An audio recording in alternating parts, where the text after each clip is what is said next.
Film Sutlej को लेकर कई सवाल उठाए जा रहे हैं। अब तो किसी एक शख्स ने कंप्लेंट भी फाइल कर दी है और उन्होंने कहा है कि इट सिंपथाइजेज विद टेररिज्म, इसमें वायलेंट एक्सट्रीमिज्म दिखाया गया है और सेपरेटिस्ट आइडियोलॉजी को भी बढ़ावा दिया गया है। आज की इस वीडियो में इन सभी इल्जामों का जवाब तो मिलेगा ही, लेकिन और भी बहुत कुछ इस पूरी वीडियो में है। नमस्कार, मेरा नाम है अरुण, चैनल का नाम है खबर बाय द झुमरू और सतलुज का ऑफ कोर्स हम डिस्कशन कर रहे हैं यहां। लेकिन क्या आप इस वीडियो में देखेंगे, सबसे पहले तो वो सब कुछ जो इस फिल्म से रिलेटेड और कंट्रोवर्सी के रिलेटेड हो चुका है, क्या एलिगेशंस लगाए जा रही हैं इन कंप्लेंट्स के जरिए, पॉलिटिक्स क्या है और क्या सवाल जो है वो हमें उठाने चाहिए, इस वक्त क्या जरूरी क्वेश्चंस हैं। अब आई डोंट नो ये पीछे की जो लाइट बंद हुई है ये अच्छा साइन है या नहीं, but we'll keep it rolling. So we'll tell you about this film which disappeared in 48 hours. So एक टाइमलाइन जो है, सबसे पहले उसकी बात कर लेते हैं। 3 जुलाई 2026 सतलुज फिल्म रिलीज की जाती है Z5 पर। ऑफ कोर्स इसका ओरिजिनल टाइटल था पंजाब 95, लेकिन उसे चेंज करके सतलुज कर लिया गया। लेकिन उसके बाद 5 जुलाई को इसे Z5 से रिमूव भी कर दिया जाता है। रिमूव करते हुए Z5 ने ये ऑफिशियल स्टेटमेंट दिया जहां पर उन्होंने कहा, in light of current development Satluj will be unavailable in India until further notice. We remain committed to exploring every appropriate avenue through due process to bring the film back to our audiences at the earliest opportunity. और इसमें सिर्फ current developments के sir पर इल्जाम जो है वो लगा दिया गया और ज्यादा और कोई डिटेल नहीं दी गई। एनीवे, उसके बाद इस फिल्म के बारे में अगर बात करें तो it is based on true events, based on the life of human rights activist Jaswant Singh Khalra ji. Investigation जो उन्होंने की वो 1984 और 1994 के बीच की जो इलीगल किलिंग्स थी उसके रिलेटेड की। एंड उन्होंने रियलाइज किया कि क्रिमेशन ग्राउंड्स में बहुत सारे संस्कार जो है वो कर दिए जा रहे हैं अनआइडेंटिफाइड बॉडीज के, and that is how he unearth that 25,000 at least इतनी किलिंग्स इस सब ड्यूरेशन में जो है इस डेकेड में हुई हैं। ये ऑफ कोर्स दौर जो है वो इंसर्जेंसी का है, मिलिटेंसी का है, and that is how illegal killings were very common and it was done by the state, by the Punjab police.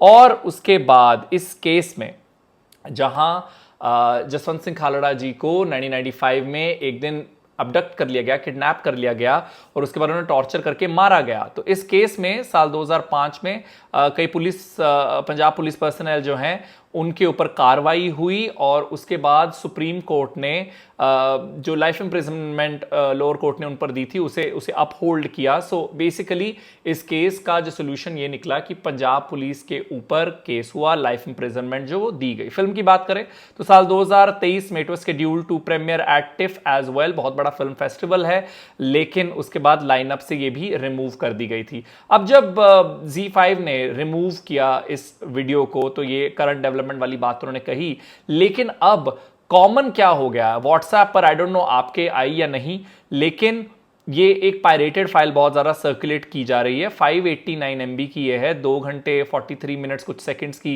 ये वीडियो है और इसके चलते Z5 को एक इंस्टाग्राम पोस्ट करना पड़ा where they said we are doing our bit to bring Sutlej back, please do yours, do not support piracy. और कई क्रिएटर्स ने भी इसके ऊपर वीडियो बनाई and they are of course saying कि पायरेसी जो है वो इलीगल है। अगर आप VPN के जरिए Z5 को एक्सेस करते हुए मूवी देखना चाहते हैं, that's still a better way to watch this film. अब इन एलिगेशंस पर बात कर लेते हैं। ये एडवोकेट का नाम है विनीत जिंदल और इन्होंने ये complaint ministry of home affairs को की है। उन्होंने कहा है कि सबसे पहले तो ये बड़ा इंटरेस्टिंग लगा मुझे, उन्होंने कहा इट इज अलेजेड, मतलब ऑफ कोर्स वो खुद एक एडवोकेट है तो वो टेक्निकलिटीज, लीगल भाषा जो है वो जानते हैं। तो उन्होंने अपनी इस कंप्लेंट में भी लिखा है इट इज अलेजेड कि फिल्म ऐसा पोर्ट्रे कर रही है, मतलब कथित तौर पर ये हो रहा है। ऐसा नहीं कहा कि मैं ये मानता हूं या ये एक्चुअली हो रहा है, इट इज अलेजेड करके उन्होंने कंप्लेंट जो है तो उसमें ये सारे पॉइंट्स मेंशन किए हैं। एंड उन्होंने कहा कि ये फिल्म ग्लोरीफाई, रोमांटिसाइज कर रही है टेररिज्म को, वायलेंट एक्सट्रीमिज्म को और सेपरेटिस्ट आइडियोलॉजी को, और ये हिस्टोरिकल फैक्ट्स को डिस्टॉर्ट भी कर रही है। तो बहुत सारे इल्जाम उन्होंने ये मल्टीपल पेजेस की जो कंप्लेंट है उसके ऊपर लगाया। तो इन्हें अब एक एक करके आंसर करने की कोशिश करते हैं। तो सबसे पहला इल्जाम जो ओवरऑल भी लग रहा है और इस कंप्लेंट में भी लगाया गया है वो ये कि ये फिल्म जो है वो मिस इन्फॉर्मेशन को स्प्रेड कर रही है। तो मुझे समझ नहीं आता इसमें मिस इन्फॉर्मेशन थी क्या। Again as I said, video को चालू रखते हैं because you have the screen recording on you anyway. तो मिस इन्फॉर्मेशन की जहां तक बात है, देखिए 25,000 किलिंग्स की बात फिल्म करती है एंड ये 25,000 किलिंग्स का रिकॉर्ड लेजिट रहा है हिस्ट्री में, और आप मिस इन्फॉर्मेशन की बात वहां कर रहे हैं जहां कोर्ट ने एक्चुअली पंजाब पुलिस के ऑफिशियल्स को लाइफ इंप्रिजनमेंट तक दे दी है। मतलब यूं ही तो मुफ्त में किसी पुलिस पर्सनल को इतनी बड़ी सजा नहीं दी जाएगी। So how is it misinformation? CBI ने खुद चार्जशीट किया है, कई पुलिस ऑफिशियल्स ने, सुप्रीम कोर्ट ने अपहोल्ड किया life imprisonment of these officials as I had pointed earlier as well. So all that is a proof कि ये कोई गलत अपने मनगढ़ंत कोई विम्स और फैंसीज के बेस पर इस मूवी को नहीं बना दिया गया। Then it says it sympathize with terrorism. देखिए, मैंने फिल्म को देखा है and it portrays human rights violation, and जहां तक मुझे लगता है human rights violation is not equal to sympathizing with terrorism, and there are no scenes where terrorism is celebrated. Then it talks about violent extremism. Extremism और violence दोनों शब्द जो है वो कहीं ना कहीं जिस तरीके से अथॉरिटीज ने उस वक्त मासूमों पर जुल्म किए उसको दर्शाती है, चाहे वो पुलिस हो, चाहे वो पॉलिटिशियंस हों। जिस तरीके से इमरजेंसी को, ब्लू स्टार को, ऑपरेशन को, इन सब चीज़ों को, इंसर्जेंसी को, मिलिटेंसी को हैंडल तब किया गया, I think that speaks a lot about extremism. And then separatist ideology को ये फिल्म प्रमोट करती है, यानी यहाँ again the K word is back here in the conversation, but again I watch the film, nowhere it talks about people demanding a separate state. The film focuses on the story of Jaswant Singh Khalra ji, how he unearthed these illegal killings, right? उनकी तो fight भी नहीं थी separatism की, वो एक regular bank employ थे, but जब उन्होंने देखा कि उनके आसपास वाले लोग, उनके अपने लोग जो हैं वो इलीगल तरीके से मारे जा रहे हैं, that is when he thought okay now it's time for me to really go out and do my own research. Now, Diljit ने बहुत सारे लाइव्स किए इस कंट्रोवर्सी को लेकर, और उनके कई सारे पॉइंट्स उसमें से निकल कर आए जो मैं यहाँ पर फोकस भी करना चाहता हूँ। And when the film was release he said होता चाहे ला देन, मतलब एक बार उन्होंने हमें एक प्लेटफॉर्म दे दिया, इसके बाद चाहे वो इस फिल्म को वहाँ से रिमूव भी कर दें, that's fine. And then he said एक बार आके डिलीट नहीं होती कोई भी चीज़, अगर एक बार इंटरनेट पर आ जाती, चाहे अगर आप वॉइस नोट भी भेज कर डिलीट करते हैं और आपको लगता है कि वो वहाँ से इंटरनेट की मेमोरी से गायब हो चुका है, that's absolutely wrong is what he said. तो ही सेड कि it's always gonna stay, and हुण तक तुसी डाउनलोड कर ली होनी है, something that he also said in his lives, which again kind of I would say inspired a lot of people who loved the film to distribute it, whereas that's absolutely illegal. Z5 ने भी उसके against जो है वो post डाली दिया, which I have shown you. Now politics की बात कर लेते हैं. Of course it was bound to happen. SGPC, आम आदमी पार्टी, कांग्रेस, सब ने कंडेम ही किया है, लेकिन यहाँ कुछ चीज़ें पॉइंट करना चाहता हूँ। कांग्रेस के सुखपाल सिंह खैरा ने इस मुद्दे की बात की, but again I think he made it about the Congress, whereas we must remind them that all of this happened during Congress's term in Punjab. जब ये जिस वक्त पे ये मूवी बनी है तो वो कांग्रेस की सरकार थी, और जो एट्रॉसिटीज़ की बात भी होती है वो भी कांग्रेस के टर्म के दौरान है। तो मुझे लगता है कि मे बी दिस ट्वीट और this post should have started with N apology from Congress side. Anyway, he talked about Punjab 95 और Sutlej. But then he said, I'm saddened that the same police state is still operating unabashedly in Punjab under the Bhagwant Mann government. And he said basically तब police state चलती थी और अब भी वही भगवंत मान सरकार में चल रही है, which थोड़ा सा मुझे अटपटा लगा. Whereas अब आम आदमी पार्टी की भी अगर बात करें तो मुझे लगता है while their spokespersons are talking or standing up, I mean, you're in the government. I think they can do more to pressurize the central government or make arrangements where this film can reach people in a legal and organized way. आम आदमी party के कुलदीप सिंह ने भी एक press conference की and he is also again made it about आम आदमी party where he said कि देखिए बीजेपी का इसके पीछे हाथ इसलिए है क्योंकि उस वक्त के जो प्राइम मिनिस्टर थे, उस वक्त चीफ मिनिस्टर जो थे बेअंत सिंह जी, उनके बेटे, उनके ग्रैंडसन रवनीत सिंह बिट्टू जो है वो बीजेपी के मेंबर हैं, and that is how BJP is trying trying to suppress the film and hence this move by BJP. तो उन्होंने ये conspiracy theory जो है वो float की है. But I have a few questions here to ask. Number one is, all of this is happening, a lot of struggles in front of this film. Is it happening because it is Diljit? Diljit Dosanjh has been a soft target multiple times. मतलब उनके गानों में अगर alcohol का mention है तो उसकी वजह से उनके कॉन्सर्ट में बाधा डालने की कोशिश की जाती है.